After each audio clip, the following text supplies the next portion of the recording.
first thing I was told is that trauma rewires our brain.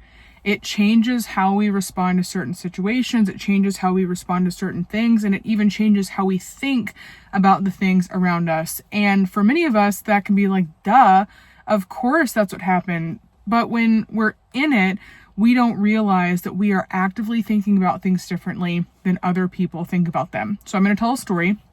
When I was younger, my parents got divorced, and I did not have a good relationship with my father. We butted heads. He had a set of issues that was really, really traumatic to me, and I would panic every single time I had to go spend a weekend with him. Well, every time I had to go spend a weekend with him, a court-mandated weekend with him, I felt like I was completely out of control and was being forced to do things that I didn't want to do.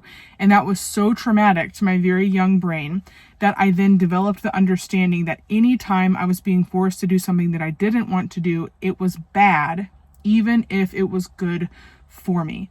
And we understand that as adults, as grown-up human beings, there are times when we have to do things that we don't necessarily want to do, and it's just because we have to do them. It doesn't mean that they're bad. It doesn't mean that it's going to hurt us. But to a traumatized brain and to a brain that needs more healing, any time that we are out of control or any time we feel like we don't have enough control over a situation, it can feel really traumatizing. So when I started getting into a relationship with God and he would ask me to do things that made me uncomfortable, my response to those things was not at the same level that the question should have been. Like if God asked me to do something with this much faith, my reaction was if he had asked me to do something that required this much faith. And that gap was because I hated the feeling of being out of control.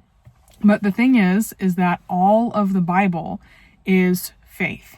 It is choosing to trust God and to give him control of our life and control voluntarily over our paths that we walk, the things that we do, because we trust that he knows better than we do.